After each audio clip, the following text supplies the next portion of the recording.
A gente, graças a Deus, eu acho que tem duas coisas que estão acontecendo, que a permacultura está se abrindo para a periferia, então nós temos muitos movimentos de permacultura na periferia, e a questão de gênero que está começando a se resolver. Pelo menos a presença de mulheres na permacultura é bastante expressiva, mas faltam ainda muitas inclusões a serem feitas na discussão da permacultura, né? Mas eu acho que é isso, para que deixe de ser mais um privilégio. Porque é isso, vão se somando os privilégios, né? Eles vão se potencializando. Então que a gente consiga tirar a permacultura dessa posição de ser uma filosofia, uma lógica que se soma aos privilégios de uma classe muito pequena hoje. E tentar, de fato, levá-la para onde ela é mais necessária, né? O que significa essa ideia de transição? Transição, como o próprio nome quer dizer, é a mudança de um estado para outro, é a saída de um lugar para outro. É um processo, portanto, de saída, de transformação de um estilo de vida de que está hoje numa certa forma e que se pretende que ele atinja uma outra forma.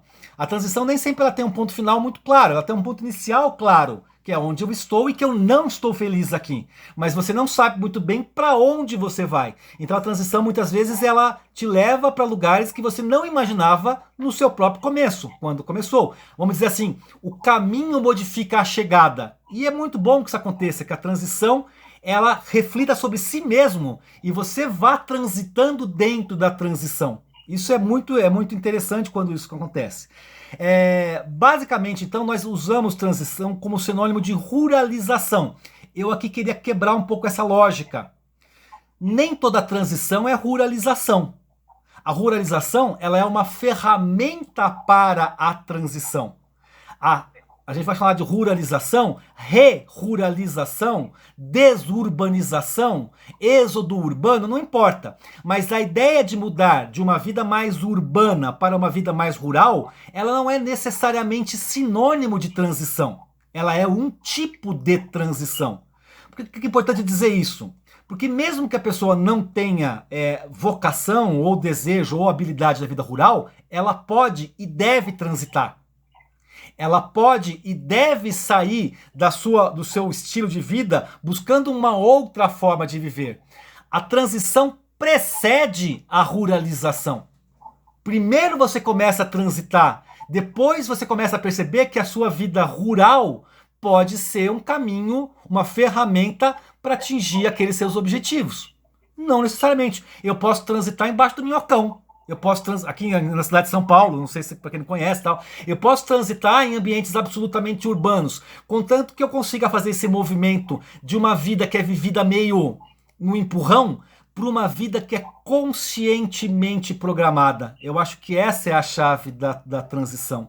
Eu saio do lugar onde eu nasci, onde eu cheguei meio por acaso, com relações que não fui eu que escolhi, dentro de uma lógica do capitalismo que não fui eu que escolhi, dentro de um projeto de vida que é casar, ter filhos e viver essa vidinha careta que não fui eu que escolhi, e num dado momento eu opto por construir uma outra vida, e essa é a minha transição. A ruralização pode me ajudar a isso, e ela pode ser absolutamente desnecessária.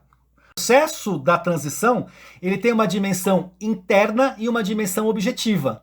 Uma dimensão subjetiva e uma dimensão objetiva. Então, se trata primeiro de, a partir de um incômodo, mudar a si. Você primeiro transita nos seus valores, nas suas ideias, nas suas perspectivas, na sua subjetividade. Para que chegue um momento em que aquela tua vida objetiva, ela é insuportável. Foi a minha experiência, a minha vida objetiva se tornou insuportável. Porque o meu coração já tinha transitado. A minha consciência já tinha transitado.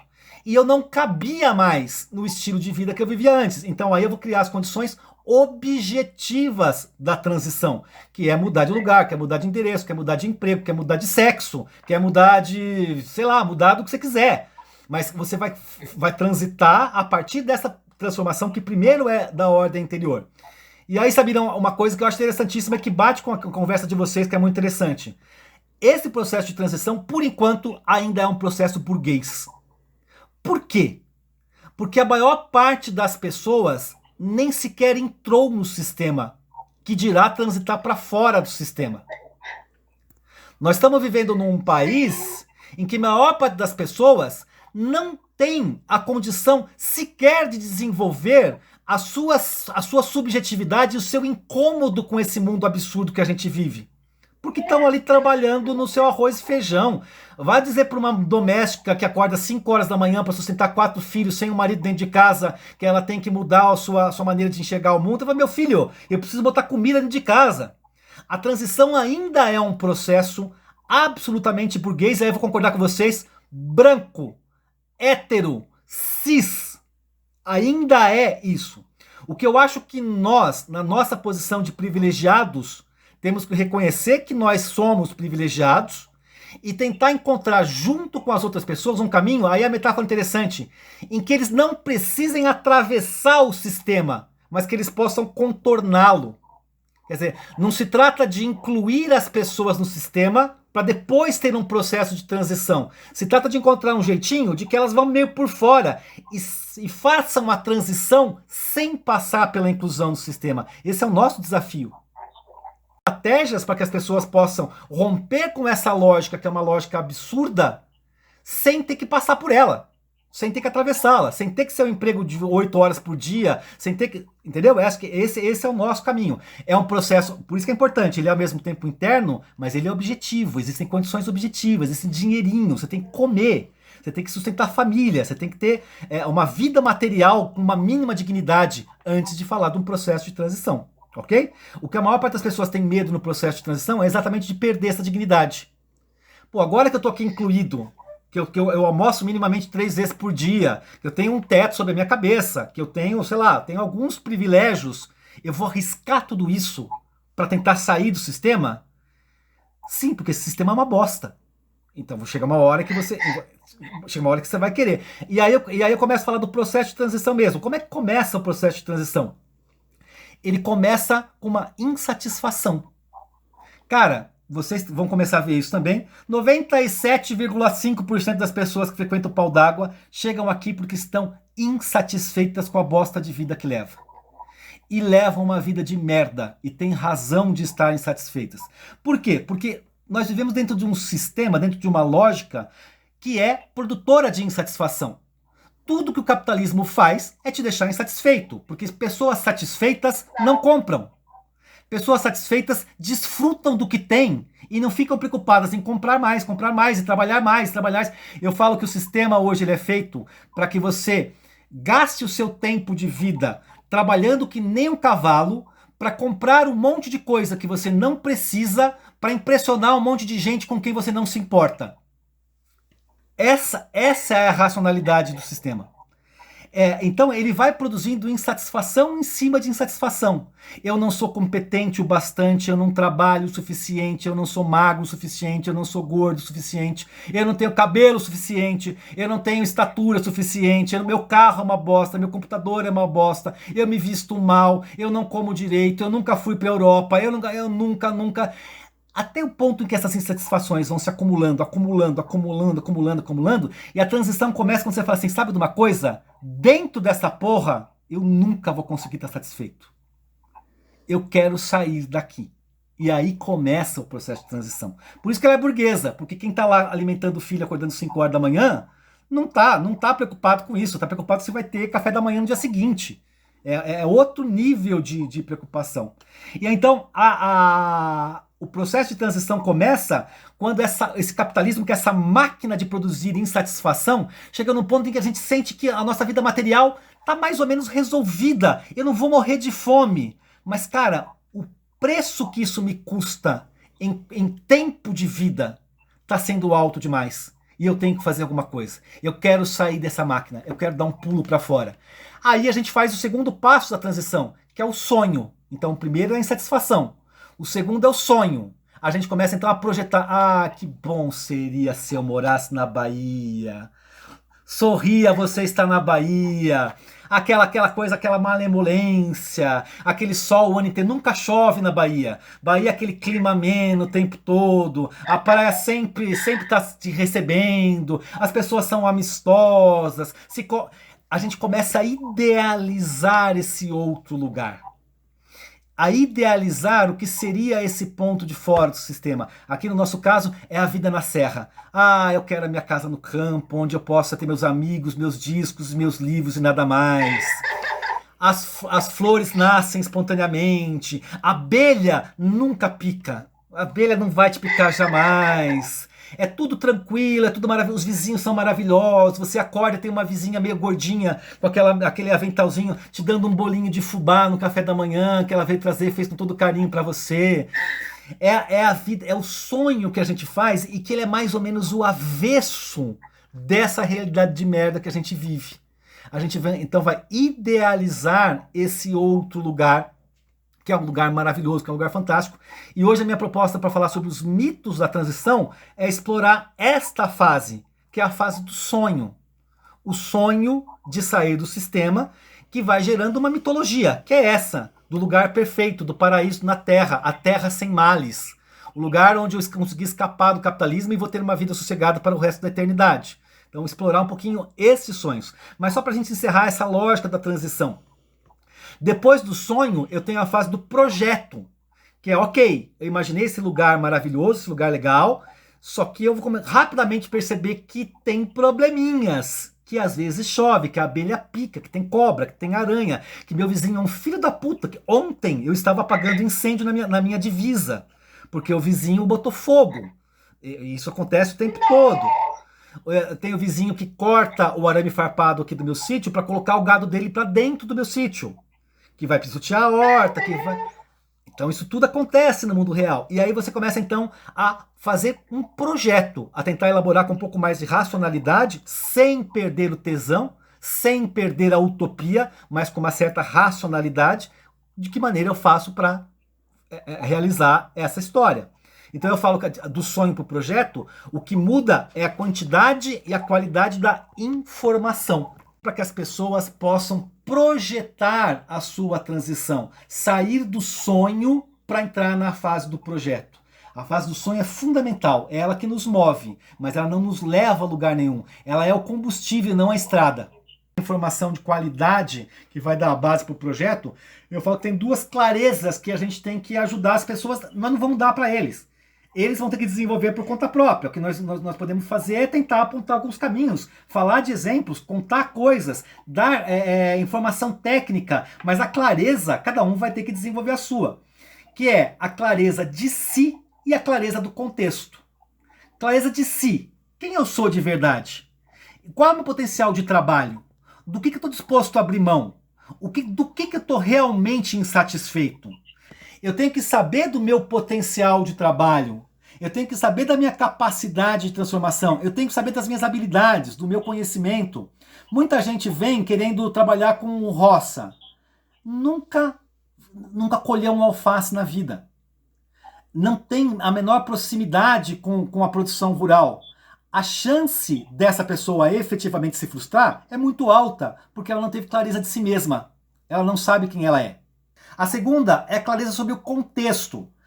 Exatamente o que eu vou fazer nessa propriedade? Como é que eu vou garantir o meu sustento? Com quem eu vou viver?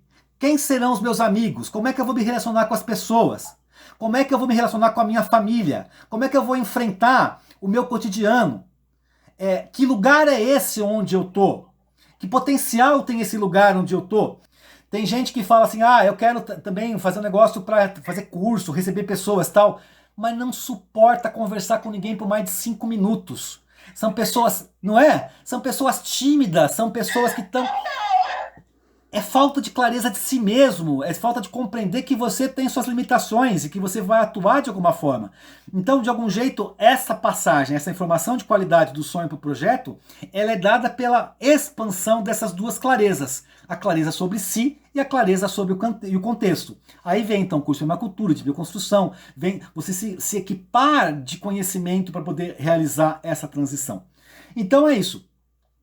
Quando nós estamos falando de transição, só recapitulando, então, na transição, pelo menos da maneira como eu compreendo aqui, eu acho que vocês também, é isso. É esse processo de transformação do seu estilo de vida, não só objetivo, mas subjetivo. Não é só naquilo que eu trabalho, mas é naquilo que eu considero que é limpo e sujo, que é feio e belo, que é justo e injusto, que é correto e incorreto. Essas transformações que vão culminar com a construção de um sonho, ainda uma utopia, um lugar que é o avesso desse lugar da minha insatisfação, e eu vou depurando aos poucos para transformar num projeto, e esse projeto então se se concretiza numa realização.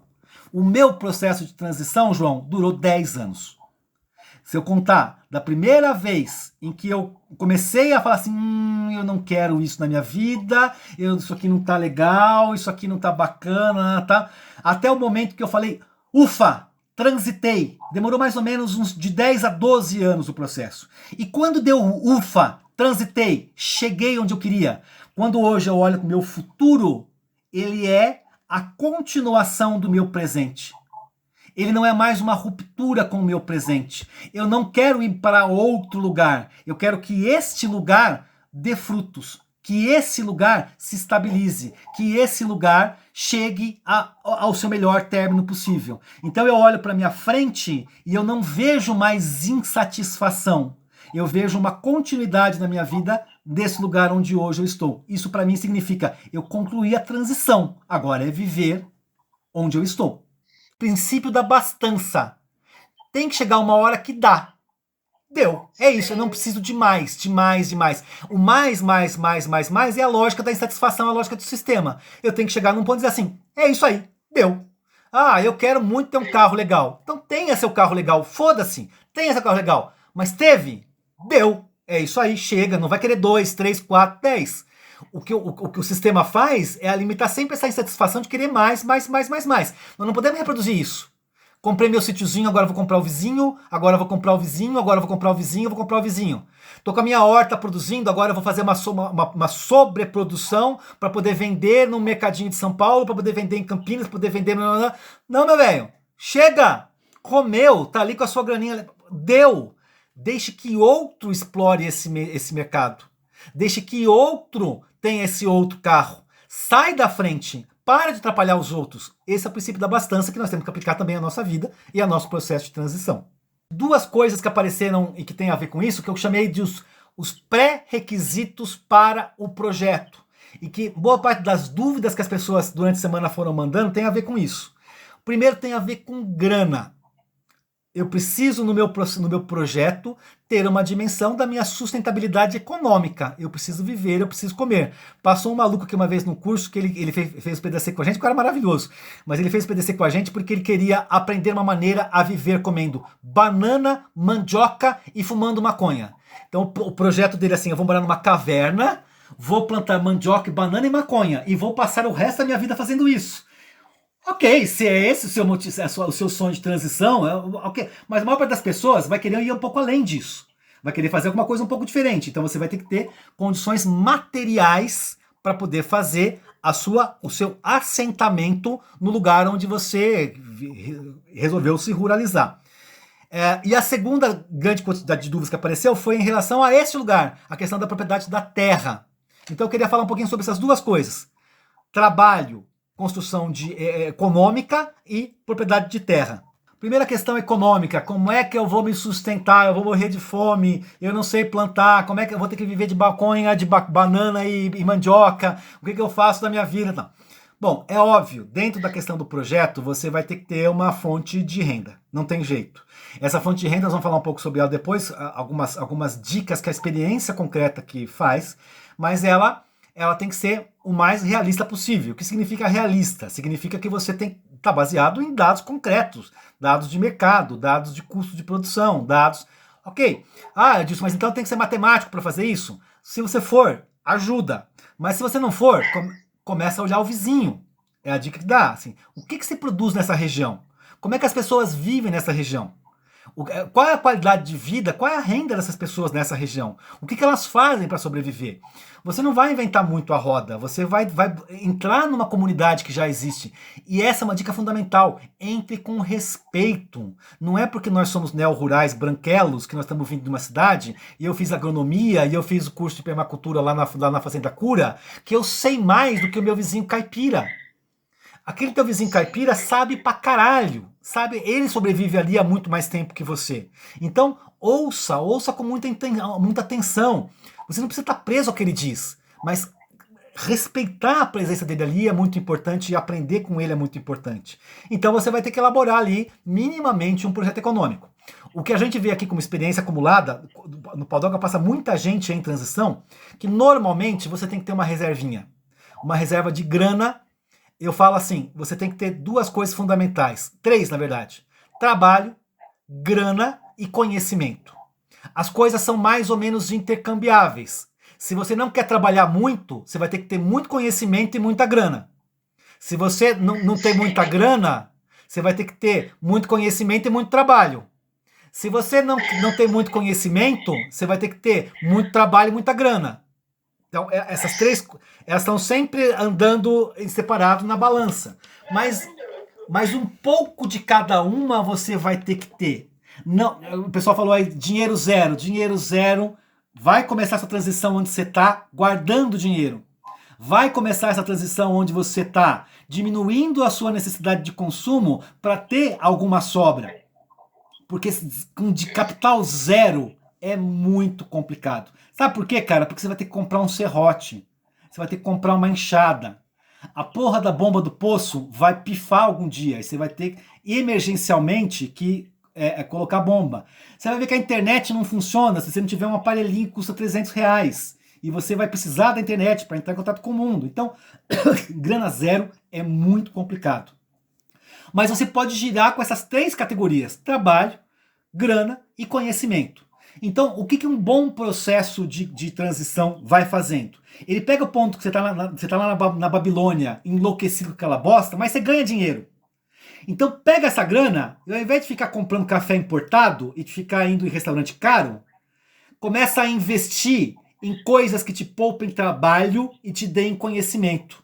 Então, o que eu vou fazer? Eu vou começar a comprar ferramentas boas, ferramentas de boa qualidade, e vou começar a aprender a usá-las. Então eu vou ter uma excelente motosserra e vou fazer um curso de operação de motosserra. Eu vou ter uma excelente serra circular e vou fazer um curso de marcenaria. Eu vou usar a grana quando ela está no ponto mais alto para aumentar as minhas duas outras colunas, para que quando eu chegue na transição, o dinheiro vai baixando, mas as outras duas estão subindo.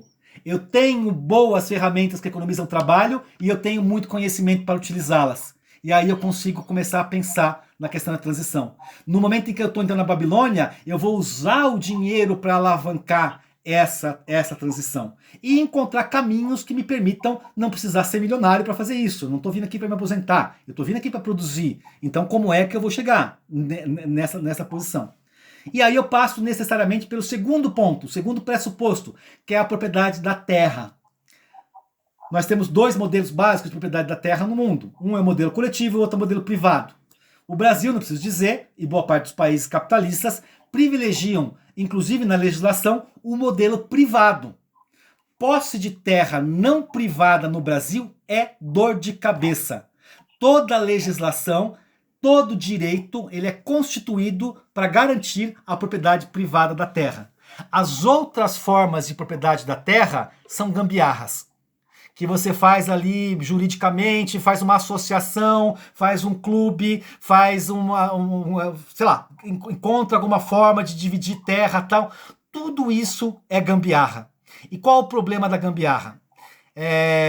Normalmente a transição ela pode ser muito parecida com um casamento. Quando começa, é tudo no amor, é tudo maravilhoso, é tudo lindo, e quando termina na frente de um juiz, termina com um processo judiciário. E normalmente, quem sai e vai brigar com quem ficou, vai se basear nesse código legal que antes ele queria abandonar. É isso. O mundo, eu quero transitar, eu quero sair desse mundo, até a hora que eu arrumei briga com o meu grupo, e aí eu volto para aquele mundo atrás do advogado, que vai me representar ali, que vai fazer... Então, normalmente, se a coisa não for muito bem amarrada, muito bem feita, isso termina na frente de um juiz, normalmente com brigas homéricas envolvendo dinheiro, caramba, quatro. Então, estudar a forma da propriedade da terra e do acesso, não vou falar em propriedades, mas do acesso à terra é extremamente importante. Normalmente a propriedade privada vai ser a saída mais comum, ela tem vantagens e desvantagens. A primeira grande desvantagem é que ela é absolutamente elitista. Absolutamente elitista. E aí, tem uma coisa que as pessoas não se dão conta. Eu ouço direto isso aqui. Cara, encontrei um terreninho bacana, num porte legal, tal, super baratinho. E pergunto, por que aquele terreno é barato? Não, ali tem água, ali tem tal. O que faz um terreno ser barato? O que dá o valor de uma propriedade rural? Fundamentalmente, é a sua capacidade econômica. é o que ela pode te produzir de grana. Ela não vale pela água, ela não vale pela vegetação, pela mata nativa linda que você tem, pelo riozinho que corre. Não é isso que faz ela valer. Quanto dinheiro eu consigo ganhar naquela propriedade? Isso dá o valor dela. Então uma propriedade que é uma bosta, um pastão de braquiária, sabe, todo mundo sabe o que é braquiária, aquele mato absurdo. Na beira de uma rodovia, vale muito mais do que um terreninho na serra, com cachoeira, com riozinho, porque eu estou na beira de uma rodovia, eu escoo produção facilmente. O terreno que tem água, eu consigo ter produção rural. Então ele tem valor econômico. Quer comprar terra barata? Vai para o norte de Minas. No norte de Minas tem terras baratíssimas, que você não tem acesso, 15 quilômetros de estrada de terra para chegar na propriedade, toda esburacada, você não tem água, o solo não consegue produzir nada e você tem problemas de documentação. Terra muito barata, porque o potencial de produção econômico dela é muito baixo. Então, se eu quero produzir, eu vou estar numa terra que é cara. Não tem solução. Ah, mas assim, é um lugar muito bonito, tá lá, tem potencial turístico, você pode ter uma pousadinha lá? Posso, a terra vai ser cara. O preço de uma propriedade é dado pelo potencial econômico dela. Não tem o que fazer. Então nós vamos ter que estudar maneiras de estar tirando algum sustento dali, ter potencial econômico naquela terra. Se for para comprar, que ela não seja absurdamente cara, e aí tem redes que vão te ajudar a fazer isso. A melhor coisa é começar a frequentar esses espaços de permacultura, de bioconstrução, frequentar esses lugares para fazer rede, gente. Rede. Conhecer pessoas, conhecer oportunidades, começar a participar de grupo de WhatsApp de quem fez o curso de bioconstrução lá na fazenda e construir essas redes de informação que vão te dar condições dessa aquisição desse terreno. E aí, ou tentar a saída coletiva. Vamos juntar com um grupo de pessoas para poder comprar uma terra, para poder viabilizar esse projeto de posse da terra.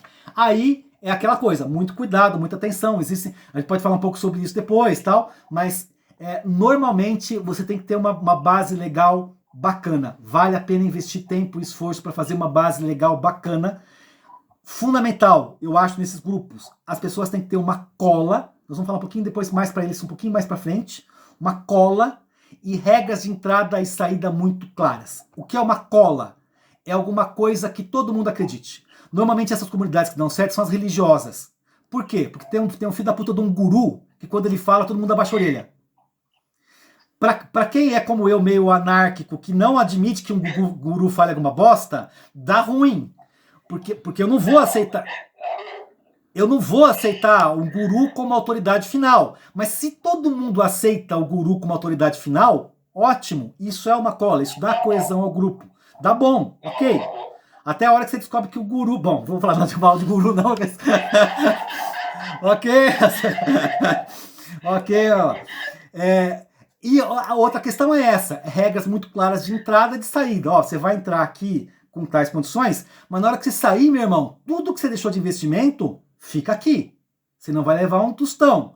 Tá topando? Legal. Então, e aí tem essas coisas muito bem acordadas e muito bem documentadas. Não adianta ficar na voz. Fala. Então é isso. O que são esses sonhos? Por que eu posso também chamá-los de mitos? Porque eles são essas ideias pré-concebidas de quem ainda está na fase da insatisfação. E imaginando esse outro mundo possível, imaginando essa outra maneira de viver, essa outra realidade. Então a pessoa faz isso a partir das informações que ela tem ao redor, que é a mídia, filmes, televisão, amigos. Eu lembro da minha infância quando eu ia para Barbacena, e aí aquela vida legal na roça, aquela coisa, lá. E ela vai constituindo então esse outro lugar possível a partir dessas informações que ela tem. Por isso que são mitos. São quase estilos de vida que se transformam nessa coisa idílica, nessa coisa paradisíaca, nessa coisa sem nenhum problema. E que aos poucos vão sendo então debatidos contra a realidade e depurados para que se transformem então no projeto. Os sonhos que eu vou elencar aqui, ou os mitos, eles são uma compilação de coisas que eu venho recolhendo nesses mais de 10 anos de acompanhamento de transição das pessoas, principalmente aqui no sítio. É a maneira como as pessoas chegam aqui no sítio falando, como elas chegam imaginando. É muito comum, o paulistano chega aqui no sítio, eu estou a 100 km de São Paulo, né? ele chega no grau de ansiedade a 1000. Ele tá achando que ele vai, em um final de semana, resolver a vida dele, descobrir o jeito de chutar, de fazer uma dancinha na mesa do patrão, de sair correndo daqui de São Paulo e vai vir morar na roça. E ele é tão ansioso que ele não consegue nem ouvir o que você fala. Ele encavala uma pergunta na outra, uma pergunta na outra, uma pergunta na outra, uma pergunta na outra. Aqui a gente tem como estratégia nos cursos, por exemplo, bioconstrução. Chega o paulistano, a gente põe para pisar barro. Pisa, pisa, pisa, pisa, pisa, pisa, pisa. A teoria só vem no final da tarde, porque ele consegue sentar e te ouvir. Porque se eu quero falar teoria, quando esse cara chega, ele não vai me escutar. Ele tá tão ansioso que ele não vai escutar. Então é isso. Então o sonho é essa compilação, os mitos são essa compilação que eu selecionei, eu coloquei em 4 tipos ideais, weberianos, assim, 4 categorias que representam um pouco isso, e que, claro, cada um de nós tem um pouco de cada uma delas, elas não são estanques, elas vazam uma para outra. O primeiro, então, só vou listar, depois eu vou um por um. O primeiro é o refúgio, segundo é a vila de amigos, terceiro é viver de horta, e o quarto é a pousada na serra. O que é o refúgio? É a pessoa que pensa, quando ela se vê fora da transição, como aquele lugar tranquilo, sereno, em que ela vai ter uma vida contemplativa. Ela acorda de manhã e o seu quintal está sempre florido. E as abelhas unindo só até as 10 horas da manhã, porque depois ela quer passar e não quer encontrar com as abelhas. E tudo aquilo que você põe na horta dá cada bruto de brócolis gigantesco, sem que você tenha precisado fazer absolutamente nada. Você vai lá e joga aquela sementinha e as coisas acontecem. E a pessoa que vem, porque ela gosta de poesia, de música, então ela traz o seu violão e ao invés de ficar cuidando da horta, ela vai tocar violão na varanda. E esse é o sonho dela, que ela vai poder fumar 3 baseados por dia, um na hora que acorda, um depois do almoço, um antes de dormir. E tudo vai dar certo. O refúgio é aquele lugar onde ela vai viver a interioridade dela, onde ela vai deixar a sua subjetividade aflorar, onde ela vai entrar em contato com o seu eu interior. Esse lugar calmo e pacífico que é a vida rural. É evidente que todo mundo, para quem você pergunta isso, vai dizer, é claro que eu não imagino isso, mas é claro que imagina. É claro que as suas reações são de quem imagina isso. E se esquece das coisas mais fundamentais. Mesmo que eu tenha a minha situação econômica resolvida, vamos dizer assim, guardei uma grana legal, ou aluguei 2 apartamentos na cidade, estou vivendo de renda de apartamento, tá, ok, mesmo que você tenha isso. O sítio de propriedade tem manutenção, e a manutenção é constante, a manutenção é permanente. Quanto maior a propriedade, maior o potencial econômico que ela tem, e maior a manutenção. Essa manutenção, ela preferencialmente tem que ser feita pelo proprietário, porque se eu for pagar alguém para fazer a manutenção, você se ferrou. Porque o custo da mão de obra de pagar alguém para ficar fazendo a manutenção básica da sua propriedade, você nunca vai reaver essa grana em produção da própria propriedade. Nunca. A conta nunca vai fechar. Por isso que as famílias antigamente tinham muitos filhos, porque era mão de obra não remunerada. Então se fazia a manutenção da propriedade sem precisar pagar ninguém. Se você precisar pagar alguém para cortar a sua grama, para podar a sua árvore, para manter a sua hidráulica funcionando, para manter a sua descarga no banheiro funcionando, você está ferrado. Então aí começa a decepção de dizer assim, aqui em São Paulo tem um ditado que é assim, sítio dá 2 alegrias, quando você compra e quando você vende. Por que é isso?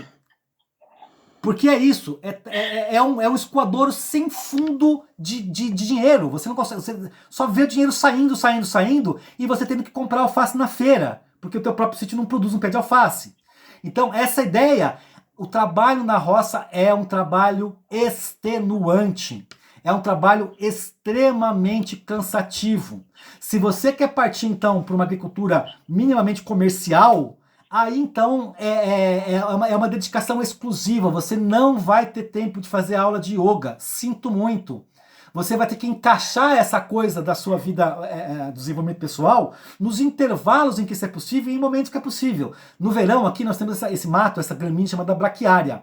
A braquiária cresce a olho nu, se você parar e ficar olhando para ela, você vê ela crescendo no verão. Ela faz barulho, é uma coisa medonha o crescimento da braquiária. E ela toma conta dos caminhos. Então, se eu quiser manter o sítio mais ou menos transitável, eu tenho que roçá-lo a cada 15, 20 dias. Então, se eu pagar alguém para fazer isso, R$ 100 cada roçada. Aí a conta não fecha. Então aí é isso, você vai ter que ter o trabalho de manutenção. Então essa transição está vetada então a quem é maior de 50 anos de idade. Você não tem mais força para isso. Cara, vai ficando complicado. Quanto mais o tempo vai passando, não vou mentir, vai ficando mais complicado. Qual é a estratégia? É sempre tentar se associar a pessoas mais jovens. Porque nós temos uma coisa interessante. Pessoas mais jovens têm mais capacidade de trabalho e menos grana. Lembra daquele tripé? Trabalho, conhecimento e dinheiro. Se você está associado com alguém mais jovem, a capacidade de trabalho vai lá em cima. E eu que sou mais velho, teoricamente eu tive mais tempo de acumular uma grana, então meu dinheiro está lá em cima. E eu consigo então dar acesso à terra a pessoas mais jovens que não teriam dinheiro para ter esse acesso e me beneficiar com a troca de trabalho.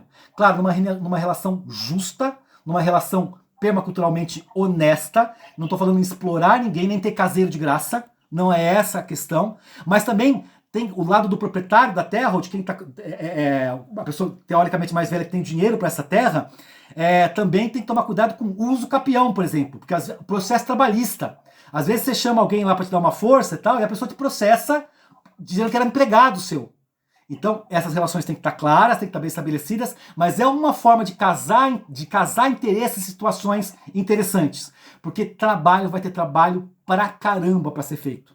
Aqui no sítio, por exemplo, durante algum tempo, a gente tem cursos de agrofloresta, e eu tenho 6 módulos de agrofloresta implantados aqui. Que eu não dou conta sozinho nunca. Agora tem a Elaine, que está morando aqui no sítio também, que me ajuda pra caramba. A Elaine tem sido uma mão na roda imensa aqui, das coisas que ela faz e tal, mas houve uma época que nem a Elaine tinha, então era eu sozinho. O que eu fazia?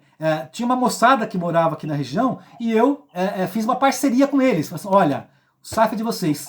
Eu ajudei a implementar, se precisar de algum implemento e tal, eu vou ajudar vocês a comprar, a estabilizar o SAF. A minha alimentação vem de lá e eu quero o excedente para os cursos. O resto, vocês fazem o que vocês quiserem. Então é uma maneira que eu tinha de ter aquela terra cultivada e, ao mesmo tempo, sem eu estar me matando para fazer o trabalho de lá. Então, o sonho do refúgio é bobagem. Você vai ter que ter uma geração de renda, e geração de renda dá trabalho. Nós recomendamos aqui sempre que as pessoas vêm, para você ter uma transição bem feita em termos econômicos, você tem que atuar nos 3 setores econômicos ao mesmo tempo. Primário, secundário e terciário. Fazer a produção rural, ok? Principalmente pensando em subsistência. Eu vou baratear o meu custo de vida produzindo meu alimento.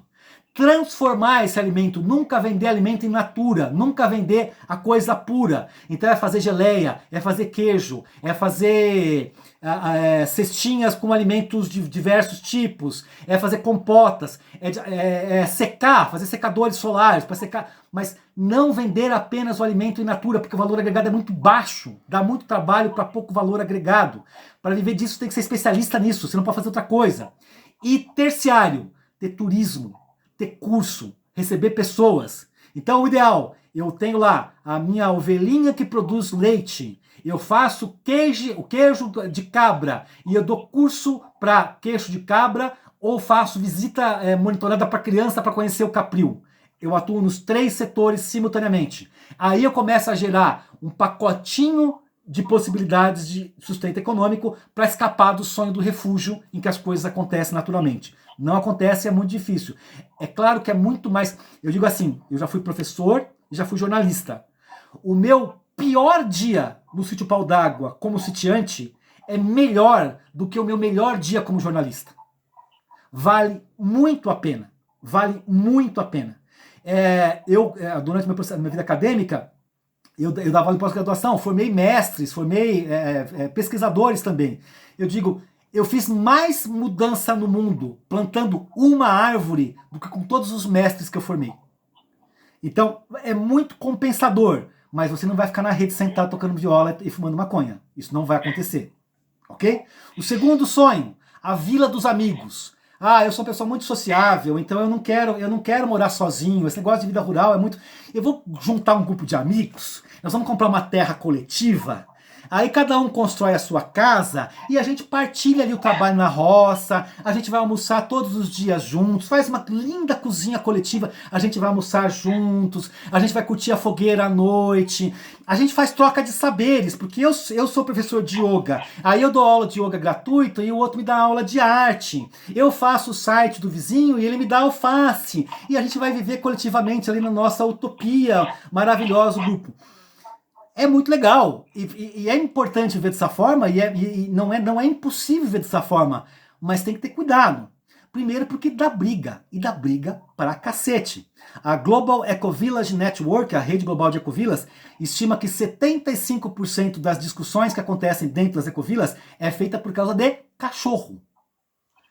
Cachorro. Cachorro que invade o quintal, cachorro que caga na sua porta, cachorro que faz barulho à noite, cachorro que avança no seu vizinho, cachorro que morde. Aqui na Ecovila Clareando nós tivemos um caso trágico de um cachorro que atacou uma moradora, tirou o cachorro que estava no colo dela e matou o outro cachorro na frente dela. Então, cachorro é uma coisa que dá briga pra cacete entre vizinho. A gente vai fazer telhado verde e captação de água de chuva em telhado verde. Só que gato ama fazer cocô em telhado verde. É a coisa que eles mais acham divertido na vida. Quando você constrói telhado verde, fica um monte de gatinho em volta, assim, oba, banheiro! Eles amam cagar em telhado verde. Isso destrói a sua água. Mijar e cagar, xixi de gato no teu telhado verde. Então, essas coisas são muito complicadas. É legal, é bacana, funciona, mas você tem que ter governança e acordos. Você tem que ter regras muito bem estabelecidas, você tem que ter tudo muito por escrito, muito claro, muito estabelecido para reduzir esse tipo de coisa. Normalmente esse sonho funciona quando as pessoas já se conhecem, então grupos que já são amigos. Receita para o inferno. Encontrei uma terra linda num lugar maravilhoso e vou na internet e faço um grupo de Facebook. Estou procurando pessoas para dividir o valor dessa terra comigo, porque não consigo comprar sozinha, para nós fazermos uma ecovila. Isso é receita para o inferno. A chance disso dar ruim é 97,5%. Agora, um grupo de amigos que já se conhece há muito tempo, já tem relação de confiança, já tem uma cola estabelecida entre eles, que vai fazendo essa pesquisa, essa transição juntos, a chance de sucesso aumenta exponencialmente. Grupo de pessoas que têm alguma coisa em comum, somos todos permacultores, somos todos veganos, somos todos discípulos do Siri cagando andando. Não importa. Tem alguma cola, tem alguma coisa que junta, tem mais facilidade do que os que não tem nada em comum. Outra coisa que é legal, namoro para entrada. É que nem casamento mesmo. Quanto mais consolidado o namoro, menor a chance de divórcio. Então namora um tempo. Você quer entrar no nosso grupo? Ok, vem aqui. Tem um quarto de hóspedes, vai ficando por aqui, vamos nos conhecendo, vamos nos... E aí depois de um tempo, você passa organicamente a estar inserido naquele grupo. Vai funcionar melhor. É uma dica importante para quem está vendo no compartilhar o sonho da Vila de Amigos. Terceiro sonho, viver de horta. Viver de horta é para profissionais. É para gente que tem conhecimento e que vai se especializar nisso. Produção rural nem é o grande problema. A gente aprende a produzir, a gente cria mecanismos para produzir, mas a comercialização e a distribuição é um problema-chave. Então o cara vem aqui jovem, saradão, vem normalmente em casal, fala assim, não, nós vamos fazer uma horta legal, fazer 2 hectares de horta, agrofloresta, vamos fazer ali adubação verde e tal, vai ser bacana, lá, lá, lá. E de fato os dois são os tratores, trabalham pra caramba, a mulher tem uma capacidade super grande também de peso, assim, sabe, gente que é vocacionada para aquela coisa e tal. Então eles sonham na vida deles, acordando 5 da matina e indo pra horta e chovendo, e eles embaixo, eles sonham isso, mas eles não sonham acordar às 5 horas da manhã, pegar um caminhão e ir até São Paulo e armar uma barraquinha de feira e ficar vendendo seu produto. E o que é mais complicado da produção rural não é a produção, é a distribuição.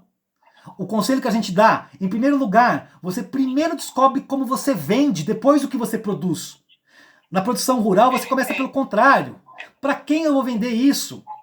Que mercado eu tenho para isso? E aí você vai para a produção. Porque se você não tem como escoar aquela produção, você vai micar com caixas e caixas de alface mofado.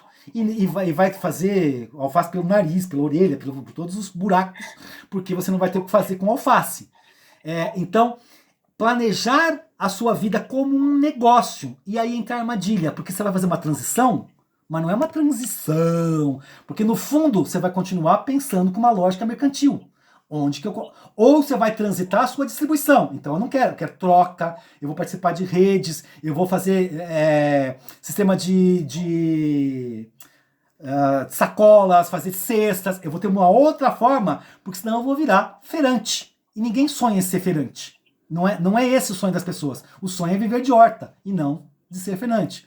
O problema é que no Brasil a produção agrícola tem baixo valor agregado, você trabalha muito para a coisa valer pouco, tem muitos riscos, uma chuva exagerada que dá, uma geada que dá, você tem que ter muito capital para conseguir minimizar esses riscos, construindo estruturas como estufas, que não é o sonho da pessoa. Ela não quer ser uma administradora de um agribusiness, ela quer só viver de horta.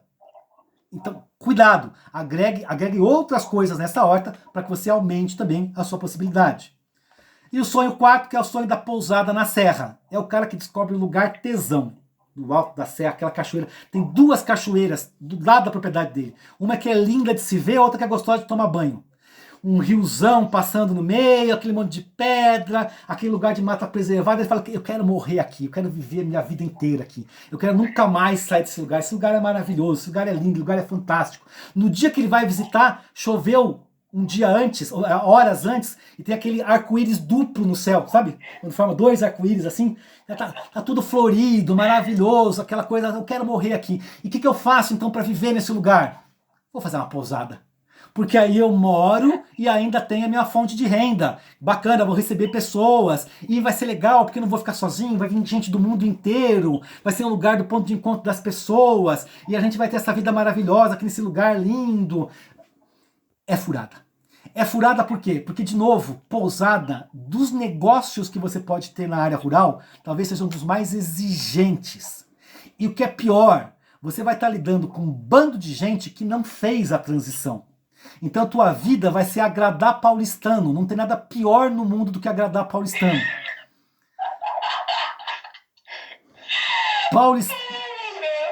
Paulistano, se a porra do mamão tá 2 dias passado, ele tem a manha de chegar pra você com aquela cara de quem é gente boa e falar assim, olha, sabe o que é?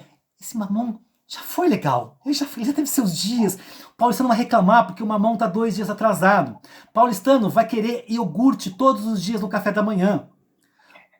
Você vai ter que lavar a roupa para paulistano na cidade, em lavanderias, daquela que faz lavagem a quente. Porque se não tiver embrulhada no saquinho plástico a fronha, ele vai pro Facebook falar mal de você. Que aquela pousada é um nojo, que ele encontrou um pentelho no sabonete, que o galo, imagina, eles têm um galo que canta 4 horas da manhã. Galo de paulistano canta às 8, não canta às 4 da manhã. A pior coisa que você vai poder querer na sua vida é agradar paulistano no seu momento de férias. Ele vai para a cidade, vai voltar 4 horas da manhã, meio bêbado, fazer barulho, acordar a pousada inteira. Às 5h30 sai o grupo de atletas para fazer trilha. E você tem que estar acordado para receber o que chegou às 4 e o que sai às 5h30 da manhã. Então, a pousada na serra, ela é assim. Você tem lá um lugar maravilhoso, você vai ter uma produçãozinha agrícola pequena para subsistência e para sua pousada e para trocar com o seu vizinho. Você vai ter ali a sua fabriquinha de queijo, que você vai estar no café da manhã, e você vai ter 2 quartos, 3 quartos. Ela é um complemento de renda para quem está fazendo a transição. Mas se ela virar o seu principal negócio, você está fudido. O seu sonho vira um pesadelo. Então e é um business. Então, de novo, assim como a questão de viver da horta. Por mais que você queira fazer a transição, você tem que tomar cuidado com certas armadilhas, que é começar a querer mais e mais. Deu certo, 3 quartos, eu quero 4. Eu quero 5. Vou fazer uma expansão. Agora vou fazer uma piscina com raia aquecida. Agora fazendo ela. Quando você vai ver, você virou gerente de hotel. Gerente de hotel é uma bosta. Em São Paulo, no Rio de Janeiro, ou em Piracanga, ou em Piracaia. É uma bosta em qualquer lugar. Você está no sistema em qualquer lugar. Então isso não é uma transição. Ok? Esses sonhos são bacanas, são muito legais, são importantes, é o que nos move, mas um pouquinho de conhecimento de qualidade para a gente ter decisões mais acertadas é fundamental. Minha intenção aqui não é cagar no sonho de ninguém. Minha intenção aqui é mostrar assim, isso aqui é o começo, mas não é o fim. Isso aqui é parte da estrada. É em cima disso que você vai construir uma transição de sucesso, uma transição que vai chegar lá na frente e você vai poder ter esse privilégio. Eu me sinto hoje o mais privilegiado dos seres humanos, porque da hora que eu acordo, a hora que eu vou dormir, eu só faço estritamente aquilo que eu acredito. Isso é ter feito a transição.